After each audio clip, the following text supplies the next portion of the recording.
warahmatullahi wabarakatuh. Perkenalkan, nama saya Reni Putri Maiheni dengan NIM 21016107. Saya berasal dari Prodi Pendidikan Bahasa dan Sastra Indonesia.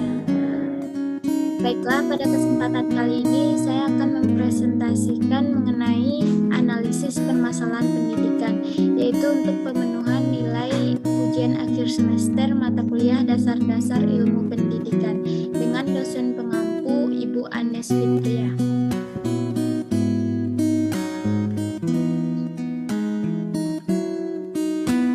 Baiklah, yang pertama yaitu fenomena atau fakta permasalahan pendidikan yang ada di Indonesia. Yang pertama yaitu ada keterbatasan jumlah guru terampil. Kedua, sarana dan prasarana yang tidak memadai. Tiga, keterbatasan bahan ajar atau minimnya bahan pembelajaran. Yang keempat yaitu mahalnya dana pendidikan. Yang kelima yaitu mutu pendidikan yang rendah. Dan yang keenam yaitu pendidikan minoritas bagi kelompok difabel. Baiklah, kasus yang untuk nomor 1 yaitu masalah mutu pendidikan. Dikutip dari artikel Pekanbaru atau Cakaplah, Dewan Pendidikan Provinsi Riau membeberkan sejumlah persoalan pendidikan kepada Gubernur Riau Samsuar saat audiensi. Seperti dibeberkan Sekretaris Dewan Pendidikan Provinsi Riau, Dr. Fakri Ras, pihaknya menemukan beberapa persoalan yang perlu mendapatkan penelitian serius. Di antaranya, angka partisipasi kasar atau APK SMA Riau 78%, sedangkan nasional 82%. Artinya ada 22% tamatan SMP yang tidak melanjutkan pendidikan ke SMA. Pihaknya belum tahu kenapa ini bisa terjadi. Begitu pula indeks pembangunan manusia atau IPM Riau masih 8,7 tahun. Artinya wajib belajar 9 tahun belum tuntas, padahal Riau telah mencanangkan wajib belajar 12 tahun. Tak hanya itu, Dr. Fakri juga membeberkan persoalan mutu guru.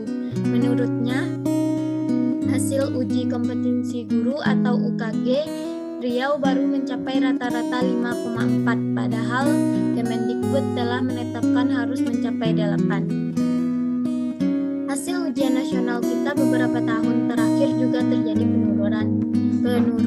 Ini perlu mendapat perhatian, ujar dosen Fakultas Ilmu Pendidikan Universitas Riau itu. Salah satu solusi untuk mengatasi masalah ini, lanjutnya, perlu eselon 3 di Dinas Pendidikan yang membidangi mutu pendidikan. Saat ini dari 4 bidang yang ada, tidak ada yang menangani mutu pendidikan ini, sehingga program yang dibuat tidak ada yang fokus untuk perbaikan mutu pendidikan. Latar belakang dari kasus ini yaitu ada faktor internal seperti motivasi, konsep diri, minat, dan kemandirian belajar. Sedangkan faktor eksternal yaitu seperti sarana prasarana, guru, orang tua, dan lain-lain. Upaya penanggulangan dari kasus tersebut yaitu yang pertama, mengikuti penataran, mengikuti kursus-kursus pendidikan, memperbanyak membaca, mengadakan kunjungan ke sekolah atau studi komparatif, mengadakan hubungan dengan wali siswa. Yang kedua yaitu kasus tentang keterbatasan guru. Dikutip dari artikel Republika.co.id Bandar Lampung, pemerintah Provinsi Lampung terus mengupayakan jumlah guru terus ditambah, seiring dengan masih adanya rasio antara guru dan murid yang tidak sebanding. Akibatnya, masih terdapat sekolah yang jumlah gurunya tidak sesuai dengan kebutuhan. Gubernur Lampung, Muhammad Ridho Fikardo, akan terus memperjuangkan penerimaan tenaga guru untuk sekolah di daerah Lampung.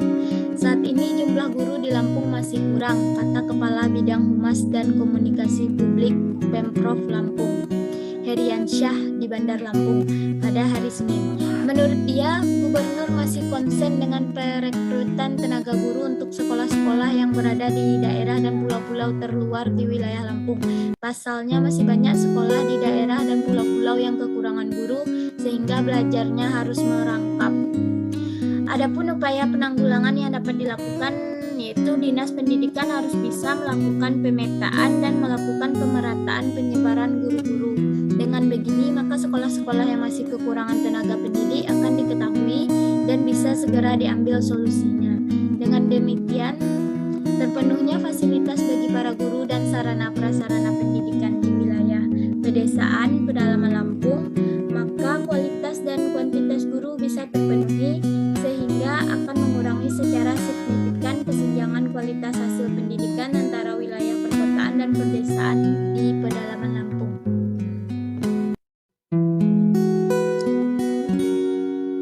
Selanjutnya yaitu mengenai faktor yang mempengaruhi perkembangan permasalahan pendidikan yang ada. Proses belajar mengajar yang dilakukan siswa dan guru di sekolah dari dulu sampai saat ini hampir sama saja dan belum banyak perubahan, di mana sosok pendidik sebagai seseorang yang serba tahu. Proses belajar mengajar tersebut hanya akan membuat peserta didik merasa jenuh. Jika sudah merasa jenuh, suasana belajar dan proses belajar mengajar terasa tidak menarik dan membosankan. Selanjutnya yaitu faktor yang mempengaruhi perkembangan permasalahan pendidikan, yaitu kurangnya guru yang terlatih. Guru adalah sosok yang memberikan keterampilan juga pengetahuan kepada anak. Sosok guru yang kurang terlatih akan membuat anak-anak kurang mampu menguasai keterampilan dasar seperti berbahasa atau matematika. Kurangnya tenaga pengajar yang terlatih dialami sebagian besar negara di dunia. Beberapa negara maju bahkan memberikan standarisasi yang cukup tinggi kepada setiap calon guru. Standarisasi itu juga menuntut guru secara aktif mengembangkan potensi anak didik. Dengan begitu, proses belajar mengajar akan terasa lebih menyenangkan. Faktor selanjutnya yaitu ruang kelas yang tidak memadai.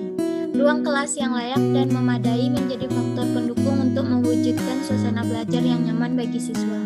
Karena minim gangguan dari luar seperti serangga atau suara yang bising. Di Indonesia sendiri masih banyak sekolah dengan keadaan yang memprihatinkan seperti atap bocor dan kelas yang kotor. Faktor selanjutnya yaitu kurangnya dana ajar. Biaya pendidikan saat ini cukup mahal dan terus bertambah setiap tahunnya. Hal ini membuat masyarakat kurang mampu, sulit atau mendapatkan edukasi yang layak. Di Indonesia meskipun pemerintah menghilangkan biaya sampai SMA, namun masih ada dana informal yang harus dibayarkan. Itulah beberapa faktor yang menjadi permasalahan pendidikan di Indonesia dan faktor pendukungnya.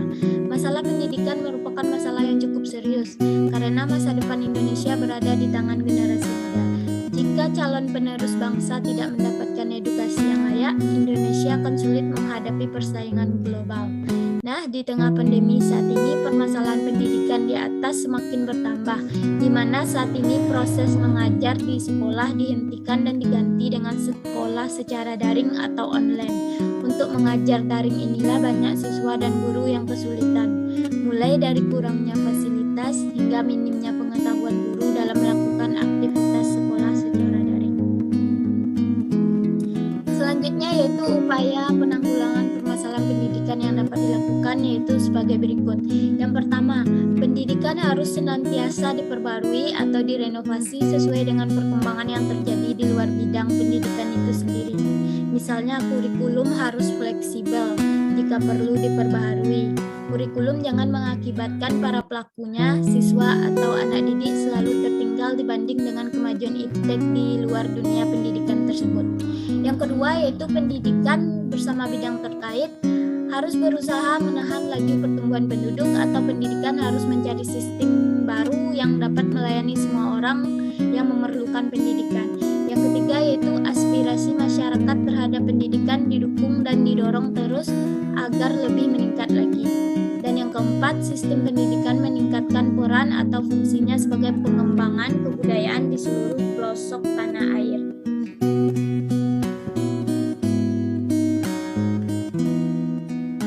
Upaya yang dapat dilakukan lagi yaitu perubahan kurikulum. Kurikulum sebagai perbaikan kualitas pendidikan. Dari sekian banyak unsur sumber daya pendidikan, kurikulum merupakan salah satu unsur yang bisa memberikan kontribusi yang signifikan untuk mewujudkan proses berkembangnya kualitas potensi peserta didik. Tidak dapat disangka lagi bahwa kurikulum yang dikembangkan dengan berbasis pada kompetensi sangat diperlukan sebagai instrumen untuk mengarahkan peserta didik menjadi manusia berkualitas yang mampu dan proaktif menjawab tantangan zaman yang selalu berubah, dan manusia yang terdidik, yang beriman dan bertakwa kepada Tuhan Yang Maha Esa, berakhlak mulia, sehat, berilmu, cakap, kreatif, mandiri, dan warga dan bertanggung jawab. Upaya secara umum yang dapat dilakukan yaitu mempekerjakan guru yang profesional, mengadakan pelatihan untuk para guru agar dapat mengajar lebih baik, mendirikan sekolah-sekolah di setiap pelosok negeri, mengusahakan agar anak-anak di seluruh Indonesia bersekolah. Adapun upaya yang dapat dilakukan oleh pemerintah yaitu yang pertama, menyediakan fasilitas pendidikan yang lengkap dan merata di setiap daerah. Yang kedua, memberikan bantuan beasiswa. Yang ketiga, menyediakan sekolah gratis bagi yang tidak mampu. Dan yang keempat, mengadakan beberapa program. Contohnya yang pertama yaitu program pembangunan kurikulum, program pengadaan buku paket, pemberian dana BOS atau bantuan operasional sekolah. Yang keempat yaitu program manajemen peningkatan mutu berbasis sekolah. Dan yang terakhir yaitu program peningkatan mutu guru. Baiklah, sekian presentasi yang dapat saya sampaikan. Mohon maaf atas segala kekurangan dan kesalahan. Saya akhiri. Wabillahi taufiq wal hidayah. Wassalamualaikum warahmatullahi wabarakatuh.